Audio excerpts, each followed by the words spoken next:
Welcome back for another video. Today we're going to continue talking about all things protein.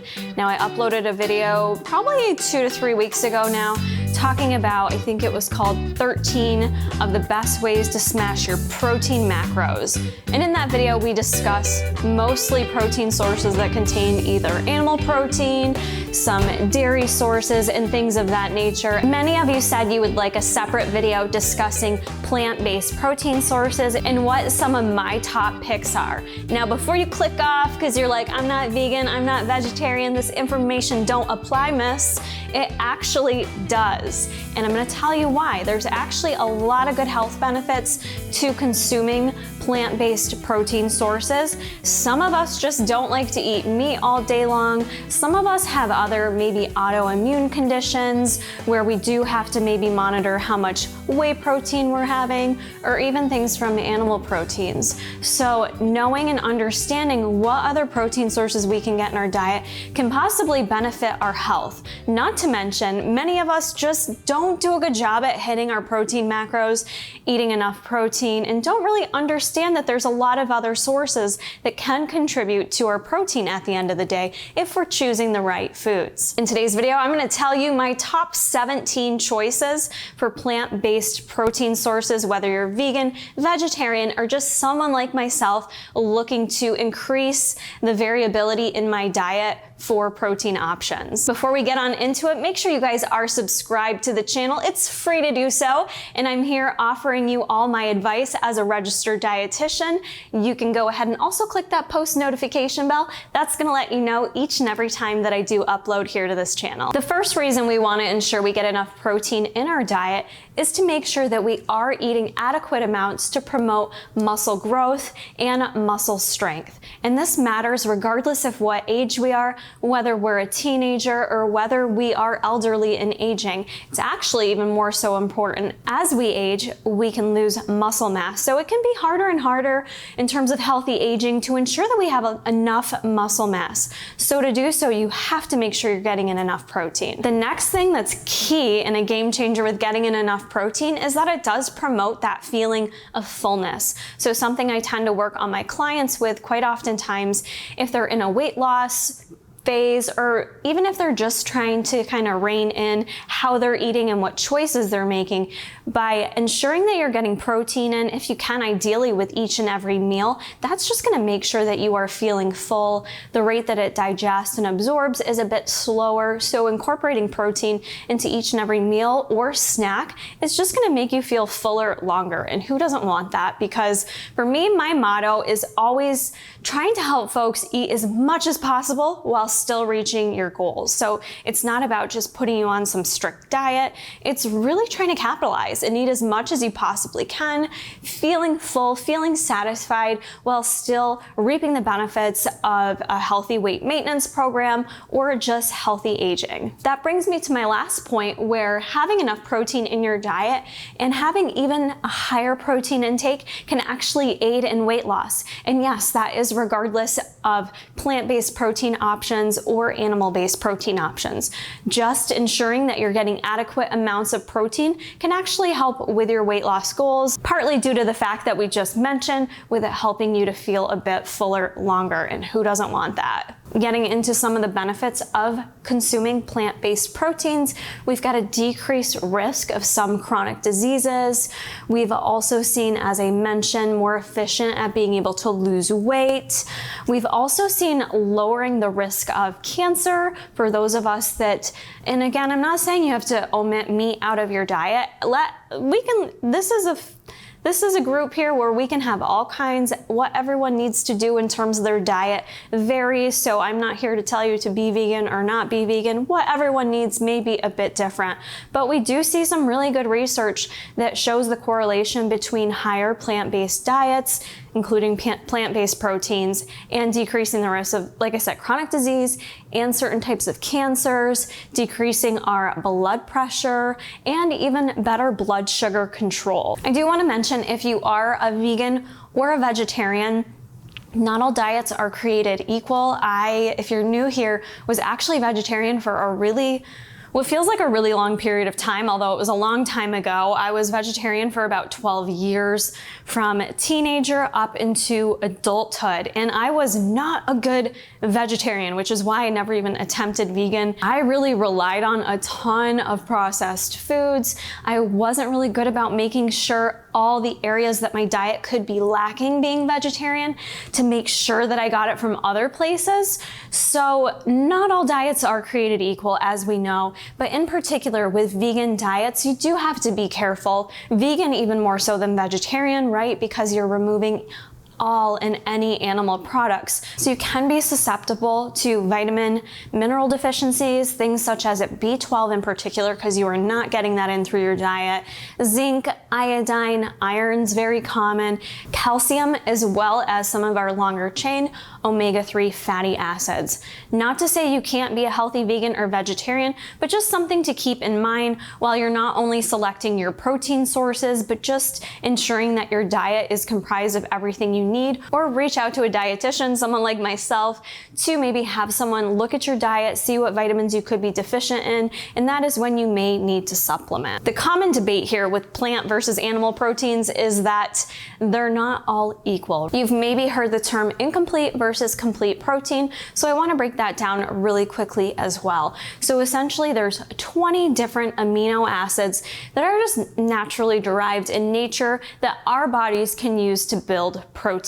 Some of those our bodies can build naturally, and others it can't. We have to rely on the diet and effort to get those amino acids in. When it comes to all things animal protein, they are naturally containing all the amino acids we need. So out of the 20, there's 9 essential amino acids, meaning we can't produce them ourselves. If you're someone that consumes meat on the regular, you likely don't have to worry whatsoever about ensuring that you're getting in those essential amino acids. Whereas when we talk about plant protein, it's a little bit trickier, but it's not impossible. Like I've seen some people kind of throw out there, being vegan or vegetarian is impossible to get in complete protein. Absolutely not true. A lot of the plant-based protein choices we're going to talk about today do contain the majority of the 9 essential amino acids, but what often happens with these is they're lacking maybe 1 or 2 of the amino acids, or maybe they don't have as much of it in the food item. But that's why combining different food items throughout your day, different protein sources, you're likely going to ensure that you are getting the 9 essential amino acids in your diet throughout the day. You probably don't have anything to worry about in that regard. So if you're someone that's good about making sure you get in that variety, you should be good to go. If you're someone that's already consuming meat and you're adding in some of these choices today, you will also be all set in terms of making sure you get in those necessary amino acids. Before we hop into my 17 best sources, I want you guys to comment below. Number 1, if you do consume any plant-based protein sources, it's likely you do and maybe don't even realize that you are, but comment below what your favorite non-animal protein source is. And if you're not able to name one, then you definitely want to keep watching this video. I'm sure some of these are foods you've already heard of, already consumed, maybe even already have in your pantry, and then maybe we have some weird ones that you've never seen before, never heard, never tried. But all of these, I guarantee you can find at any of your local grocery stores. None of these you have to go to some market or anything in particular. Everything I have here is from my local Price Chopper, which is just a basic grocery store if you're not familiar with Price Chopper. So one of the beautiful things about being in 2022 and the food industry has just really given us more and more options, at least here in the United States. When I was vegetarian, which now has been like 15 years ago, but I was super limited to what actual options I had for protein sources. That is where I feel like I had to rely heavily on super processed foods in effort to get in my protein, which is one of the reasons why I switched off of being a vegetarian, because it was bothering me that I was trying to focus on my health, yet I was so dependent on processed foods. Now, I am not here to demonize processed foods because I do feel like it gets quite demonized, and just because something's processed does not mean it's unhealthy and does not mean it's bad for you. But it is something that I want you to pay attention to as a consumer, how processed foods are that you're consuming, and especially for those of you vegans and vegetarians who are heavily dependent on these plant protein sources, trying to make sure you get a variety and that your full day's worth of protein isn't coming from highly processed foods. But we have so many options now that are readily available. I really feel like maybe 10, 15 years ago, I wouldn't have been able to go to the grocery store and easily grab these things. So the first one I want to start with is Seitan, which I think maybe some of you have heard of, maybe some of you have not, but this is very easy to find. If you're not familiar with it, this is a great source of protein. Obviously, all these are gonna be. However, for my gluten-free folks and friends, this is not gonna be one for you. So some of these are not gluten-free. So I do wanna mention that, because if you're someone who's wanting more plant-based protein sources in your diet because you're trying to decrease inflammation, maybe you have to avoid gluten though, due to the inflammatory effects it can have. So this wouldn't be one for you, but definitely for those of you who can have gluten, that's why this is high in protein. It basically comes from wheat gluten, which is in itself high in protein. So in general, if you're someone that can consume gluten, why did I say it like that? Gluten, any of your whole grains made with whole wheat are gonna have more protein than their white bread counterpart. So that's another reason why I often preach going whole grains instead of just white refined breads. You definitely get more benefit to it amongst having the protein in there, fiber, things of that nature. But Seitan is from wheat. It does also contain soybeans, high in protein. A 2-ounce serving of this is 18 grams of protein. I have tasted it before. It definitely has a meaty kind of consistency to it, which it's funny, some people who are vegetarian, like I was like this, I wanted my vegetarian hot dogs, I wanted all my meat substitutes, even though I didn't want to eat something from an animal, I still wanted things that tasted like meat. Do you guys relate to that or know people like that? But I feel like it goes one of two ways. Some people just don't want anything that reminds them of meat, but Seitan does have that like nice meaty texture. So you can use it as your meat replacement a multitude of different ways, flavor it differently. You name it, available at your local grocery store. Number 2, pretty common. Most of us have heard of it at this point in our lives, I would hope, tofu. I've just got a thing here. It comes like this. It's just a basic block. If you've never worked with tofu before, you know, tofu I feel like is very polarizing. If you haven't cooked it the right way, you actually don't have to cook tofu. You can eat it not cooked. But tofu is from soybeans. You're gonna get it like this, usually in a big block. It's gonna be in a lot of water. And tofu, if you've never tried it, seriously, it can taste really good if cooked right and if worked with right. You just really have to do a lot of work to soak up the water. But anything you add to tofu, it's kind of just like a sponge. It soaks in the flavors and kind of adapts to that. So as long as you're not like a texture person and weird with texture, I think you'd really like tofu. I used to get it, you know, you can get it so many places now, but I'm trying to think how I used to make it. Sometimes I would just eat it plain, cut up in a salad. I want to describe it as kind of like a silky, soft texture, maybe a little rubbery, some would describe it, but it does cook really nicely too. Some people fry it, bake it. You could probably air fry it, you know, give that a whirl, but any kind of flavor you add to it, it's gonna take on. So even if you're like, that sounds disgusting, Kara, I'm not adding tofu to my diet, play around with it. There's a lot of good recipes out there for how to use this in your diet. Like I said, it is from soybeans, so other items I don't have here that are also derived from soybeans are tempeh and also edamame. A lot of people love edamame, very common, eating it plain, or some people get like the dried edamame is really good to snack on. Let's hop on over and talk about soy protein though, because that's a common question that we get here. I also have on the list soy milk as another good source of protein. Soy is really heavily debated out there in terms of whether or not it's harmful.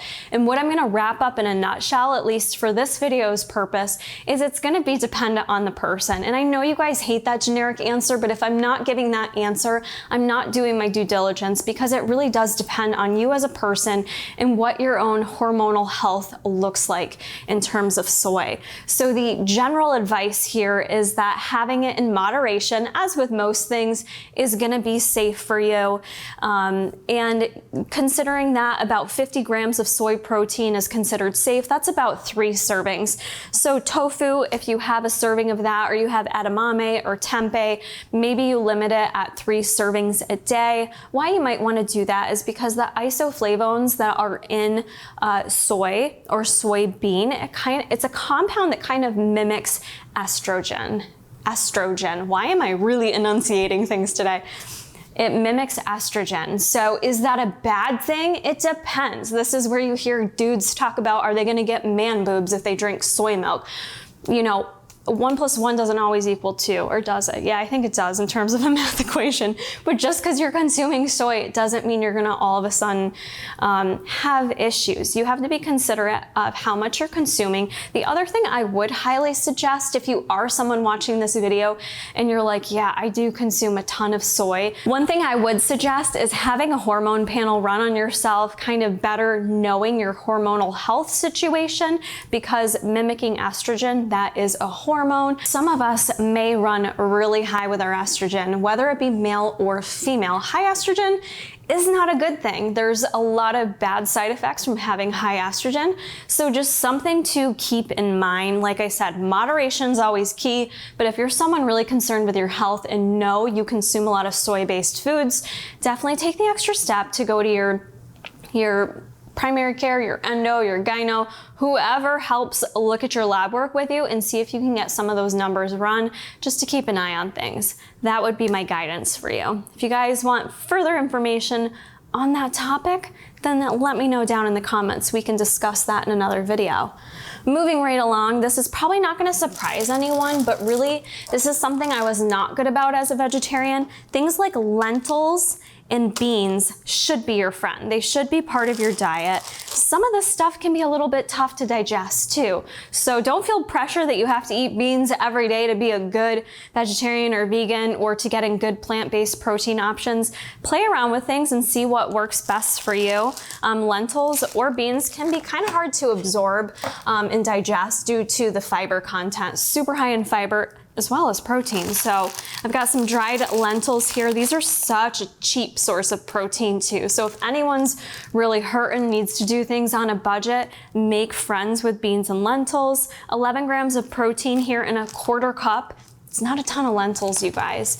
Trader Joe's actually has pre-made lentils if you don't want to make them like that. You can get them canned as well. You don't have to like soak them and cook them overnight, but a lot of different options for lentils. I just think they're so tasty. I actually do better with lentils in terms of any GI distress versus beans, but things like chickpeas, when I was vegetarian, I always made a mean chickpea salad. It was kind of like my version of tuna salad, even though I didn't eat meat. It had some veggies in it. If you're vegan, you can't use mayo, but I would use a little light mayo, celery, onion, pepper. It was just like a great little spread to either dip veggies in or put on a sandwich. So highly suggest. I've also got black refried beans here. So whatever, any kind of vegetables, no. Any kind of beans or lentils are gonna be such a great source of protein. So don't forget about those. If you're someone who eats meat, but you're struggling, maybe you make a taco bowl for dinner and you have some turkey in there, but you also add in a scoop of beans with it. That's just gonna add on that additional protein, at least 10 grams or more. Nutritional yeast. How many of you guys have had nutritional yeast? I actually really love nutritional yeast. Protein or not, it's just kind of a nice topping. So you can find this wherever you go to. It's really not that hard. Bragg's is a pretty recognizable brand. You can find it. It is made from dried yeast. Kind of sounds gross but it's not. I promise you it tastes good. It actually, and it even says it on here, cheesy, savory seasoning without the dairy. So if you are someone avoiding dairy, but you kind of want that little bit of cheese flavor, I've seen this used a lot of times with cooking up tofu or Seitan. It also just tastes nice sprinkled on stuff, like sprinkled on a salad, or if you're making kale chips, but you want to make them like cheesy, this is another good one to sprinkle on. Only 2 tablespoons is 5 grams of protein. Also, additionally, nutritional yeast has tons of B1, B2, B3, B6, B9, and B12. So vegans, this needs to be in your pantry. If you are vegan, I'm telling you right now, this is really gonna give you all those B vitamins in there that you're gonna need to supplement in your diet. So this will make it a bit easier for you. Also, you can sprinkle this on your vegetables too. Things like broccoli, really anything. It kind of tastes nice. So I don't really feel like it's that strong of a flavor either, where you're like, ew, this is disgusting. I feel like you could sprinkle it in there and your kids or your husband wouldn't even know. Next, we have spelt and teff. Those are 2 ancient grains. I don't know if this bread has spelt in it or not. A grain often seen, like you can buy it by itself or made into a bread, is very commonly found as well. A lot of our ancient grains, a couple other ancient grains I have here is some quinoa. Amaranth, they didn't have amaranth at my store, but quinoa is very common. Quinoa and amaranth are gluten-free. I don't believe spelt is gluten-free, however, so just gonna depend on what your gluten-free needs are. However, any of our ancient grains are just naturally higher in protein. That's something I often tell my clients to kind of incorporate. I love jasmine rice as much as the next guy. It's one of my favorite things to eat, just jasmine or white rice, love it. But you're really missing out on so much more good nutrition versus an ancient grain. So not only are you getting the protein in here, you're getting the fiber. Additionally, you're getting potassium, iron, and some calcium. So some of those other nutrients we talked about there that you can be deficient in if you're not consuming meat. Moving on, hemp seeds. We actually always have hemp heart seeds in the house. These are great to have on hand. We use them with the dogs actually, and I use them for myself. I will sprinkle them on oatmeal. I'll put them in overnight oats. You can kind of like eat a little handful of them, but they're like little teeny tinies. They're kind of hard to eat just by itself. I'll sprinkle them on a smoothie bowl if you ever do anything like that. 3 tablespoons will give you 10 grams of protein. And again, if you go down here into the vitamins and minerals, you're getting tons of other nutrition in here. You're getting iron, you're getting thiamine, you're getting vitamin B6, folic acid, phosphorus, magnesium, and this gives you 100% of manganese. Manganese, you don't need a ton in your diet, but you do need enough of it or else you will feel the side effects of that. And it's tough to find manganese in different food items. So hemp hearts, 100%, I don't care who you are, this should be something that you have in your pantry, figure out a way to use it. So that just brings me back to why, even if you're a meat consumer, a lot of these foods throwing into your diet aren't just gonna give you the protein, they're gonna give you so many other vitamins and minerals. So really some nutritional powerhouses here, if you will. We also have green peas. That's something, you know, I love myself a bowl of sweet peas, and people are like, oh, but that's a starchy vegetable. That's fine. Since when is it bad to get starches and carbohydrates from our vegetables? You are gonna get some from all the vegetables you eat. Peas are just one of those ones that are quite a bit higher than other vegetables. 5 grams of protein in 2/3 a cup. I don't know about you, but I can eat a couple servings of peas.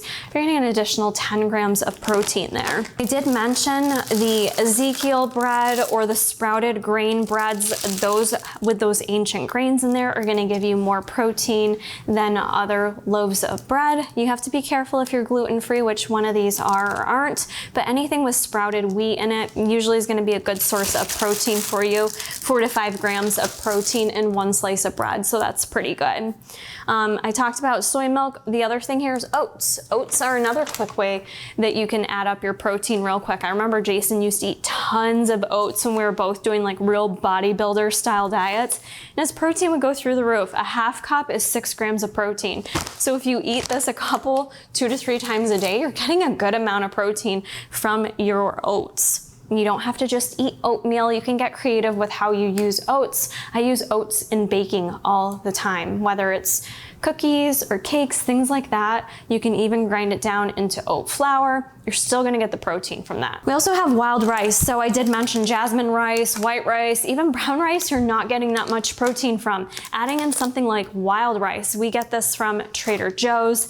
This has 7 grams of protein in 1/3 of a cup of rice, which I can easily eat. Also 3 grams of fiber, which is nice. So looking for wild rice, you can find it, but Trader Joe's, this one is really, really good. It kind of has more of a texture to it, which I actually quite like compared to just a jasmine rice that's like real soft. Something like the wild rice kind of just has a little more chew to it. Hopefully like that doesn't scare you off. It's really good. And with that, I find it's more filling when you eat things like that. Next, we have chia seeds. I don't have any chia seeds. Chia seeds are another thing that are great to make like chia seed pudding. Chia seeds with some coconut milk, and you just chill it. It makes a little chia seed coconut pudding. So dang good.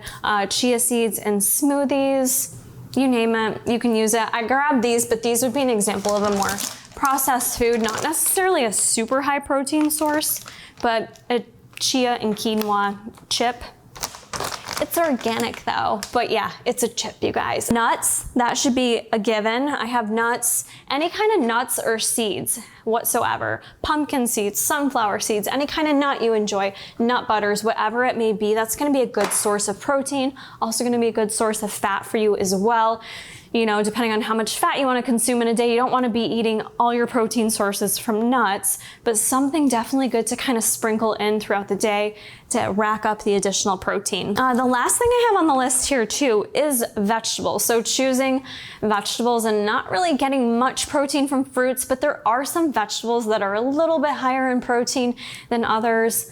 I remember one of my old managers saying how like broccoli was just so high in protein. It was the highest thing in protein. And I'm like, no, it's not. But I think she just meant like amongst vegetables. But even still, things like asparagus, broccoli, Brussels sprouts, artichokes, sweet potatoes, in terms of volume compared to other vegetables, and sweet peas, if you consider that a vegetable, those do have at least more protein than some of your other veggies.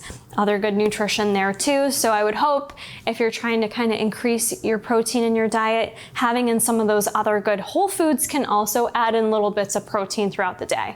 Probably not enough to get enough protein for your entire day if you're like truly only eating fruits and vegetables, fruitarian or something. I don't know how they do that, but plenty of options here that we went through to increase your protein. I also, this didn't really like fall into my list, but this is kind of what I heavily depended on when I was a vegetarian. This is truly just a soy protein base. They have some like, I think it's called micro protein food sources that are a little bit questionable. Like they've got some genetically modified plant-based proteins out there that I don't know. For me personally, I wouldn't recommend them because I don't know enough about them. This is one of your other soy protein sources. So like we talked about with tofu, edamame, or tempeh, or even your soy milk, you'd still want to maybe consume in moderation. But I can still jam on a chick patty in the air fryer. Very tasty. Protein-wise, it's 9 grams of protein in a patty, which, you know, when you compare that to like a chicken breast patty, that's significantly less. So that is what's hard when you are vegan vegetarian. You do have to work a little harder to get enough protein in. Does the average American usually consume more protein than they need? Yeah, that's what they say, but I also am of the mindset that a higher protein diet can assist you with your health, feeling healthier, your weight loss goals, and all that kind of stuff. So I do think it's important to pay attention to making sure you're getting in enough protein. As I mentioned too, tons of good other nutrition properties that we get from some of these plant-based protein sources. So it's not that hard to do, guys. We are actually very blessed, at least in the United States, with the amount of offerings that we have. And this is just my list of 17. There's obviously a lot more you can go ahead and choose from. If you haven't yet commented below, let me know out of all the foods I mentioned here today, what you're gonna try out that you've never tried before that we talked about today. Maybe it's some Seitan. I wanna see some of you cook up some Seitan. Let me know how you like it. Kind of can taste a little I've seen it used for bacon too. It's not bad, guys. So I hope you found this video helpful. I hope it encouraged you to take a look at your protein sources. How much meat are you consuming? Can you work in some of these plant-based proteins? And yeah, that's gonna be it for me today, guys. I hope you did enjoy this video, and I'll see you in the next one.